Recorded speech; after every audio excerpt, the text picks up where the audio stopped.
Alors un gros défaut que j'ai, mais je pense que, je sais pas si ça va, si on doit le dire, j'ai une grande gueule, mais j'aime bien dire ce que je pense, et je crois que ça c'est aussi une force. Ma qualité, j'aime bien les gens.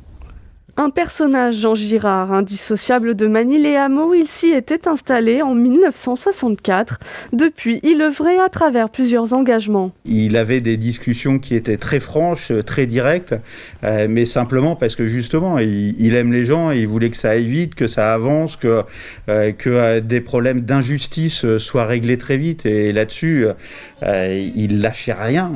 Mais c'est à travers 2 créations qu'il laissera le souvenir le plus fort, le Téléthon. Grâce à sa mobilisation, celle de son épouse et de ses amis, Magny-les-Hameaux bat chaque année des records de dons. J'aime beaucoup les enfants. Au début, quand j'ai fait les premières fois qu'on avait fait le Téléthon, j'avais du mal à être auprès des enfants handicapés. Pas qu'ils me faisaient peur, loin de là, au contraire. Mais j'avais ma larme. Ce qui portait Jean Girard, c'était aussi la mémoire, la sienne et celle de ses amis anciens combattants. En 1997, il crée le comité local de la FNACA. Jean Girard est appelé en juillet 1958. Il passera 22 mois en Algérie. Le formidable qu'il y avait, c'est l'esprit de camaraderie.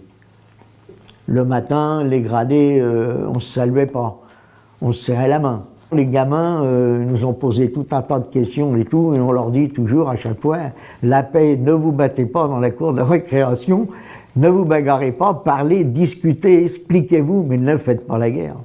Un investissement qui mènera à la création d'un carré de mémoire en 2015. Toutes les générations depuis plus de 20 ans ont eu affaire à lui finalement et ont appris un peu de leur citoyenneté. Disparu le 15 novembre dernier, Jean Girard avait 82 ans. La ville lui avait promis et l'a promis à ses amis de la FNACA. Le travail autour de la mémoire et de la paix continuera.